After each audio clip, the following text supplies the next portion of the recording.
আসসালামু আলাইকুম। আপনার উপর শান্তি বর্ষিত হোক। প্রিয় সুহৃদ, খতমে কামালের ৩২তম ধাপে আপনাকে স্বাগতম। আপনি জানেন, রোগ শোক, বিপদ আপদ, আসমানি জমিনি বালা মুসিবত, সকল ধরনের অস্থিরতা, অশান্তি, অনিশ্চয়তা, নিরাপত্তাহীনতা, দুর্যোগ, দুর্বিপাক, আজাব গজব থেকে মুক্তির জন্যে খতমে কামালি এক সহজ আমল। খতমে কামালির এই আমলের মধ্য দিয়ে প্রার্থনাকারী প্রার্থনার সাথে মিশে যান। আসলে প্রার্থনাকারী যখন প্রার্থনার সাথে মিশে যান, তখন প্রার্থনা কবুল হয়। খতমে কামালি প্রার্থনা কবুলের এই পরম মুহূর্তে আপনাকে নিয়ে যাবে। তাই নিজের, অন্যের, সমাজের, দেশের, মানব জাতির যে কোনো কল্যাণের নিয়তে আপনি এই আমলে অংশ নিন। আপনি সকল বিপদ আপদ, বালা মুসিবত মুক্ত হন। আপনার জন্যে কল্যাণকর সকল দোয়া আল্লাহ কবুল করুন। সব সময় আল্লাহ আমাদেরকে তার রহমতের ছায়ায় রাখুন। এই কামনা করে আমি শহীদ আল বুখারী মহাজাতক খতমে কামালির পুরো প্রক্রিয়ায় আপনার সাথে থাকছি।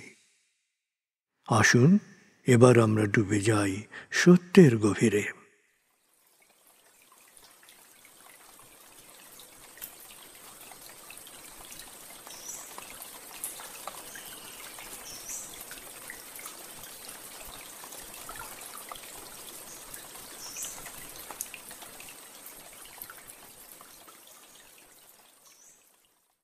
হে আল্লাহ, বিতাড়িত শয়তান থেকে আমি তোমার আশ্রয় প্রার্থনা করছি। দয়াময় মেহেরবান আল্লাহর নামে। আয়াতুল মুলক। হে আল্লাহ, সকল ক্ষমতার মালিক, তুমি যাকে ইচ্ছা ক্ষমতা দান করো, যাকে ইচ্ছা ক্ষমতাচ্যুত করো, যাকে ইচ্ছা সম্মানিত করো, যাকে ইচ্ছা অপমানিত করো। তুমি সর্বশক্তিমান, সকল কল্যাণ ও মঙ্গলের আধার। তুমি দিনকে ছোট করে বড় করো রাত, আবার রাতকে ছোট করে বড় করো দিন। তুমি প্রাণহীনে দাও প্রাণ, আর প্রাণবন্তকে করো প্রাণহীন। তুমি যাকে চাও বেহিসাব রিজিক দান করো। সূরা আলে ইমরান আয়াত ২৬-২৭। আয়াতুল কুরসি। আল্লাহ ছাড়া কোনো উপাস্য নেই। তিনি শাশ্বত, চিরঞ্জীব, বিশ্ব প্রকৃতির সর্বসত্তার ধারক। তিনি তন্দ্রা নিদ্রাহীন, সদা সজাগ, মহাকাশ ও পৃথিবীর সব কিছুর মালিক। তার সদয় অনুমতি ছাড়া তার কাছে সুপারিশ করার সাধ্য কারো নেই। দৃশ্যমান বা দৃশ্য, অতীত বা ভবিষ্যৎ, সৃষ্টির সব কিছুই তিনি জানেন। তিনি যতটুকু জানাবেন, এর বাইরে তার জ্ঞানের সীমানা সম্পর্কে ধারণা করা কারো পক্ষেই সম্ভব নয়।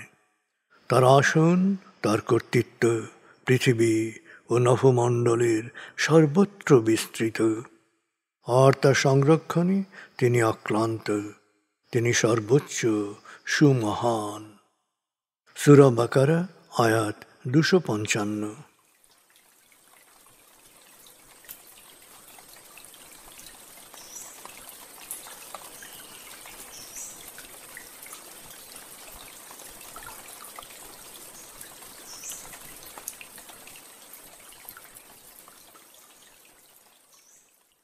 আসুন আমরা ধীরে ধীরে ডুবে যাই হৃদয়ের গভীরে নবী প্রেমে। বলগল উলা বিকমালিহি, কশফত দুজা বিজমালিহি, হসনত জমিও খিসালিহি, সল্লু আলাইহি ওয়ালিহি। بلغ العلا بكماله كشف الدجى بجماله حسنت جميع خصاله صلوا عليه وآله بلغ العلا بكماله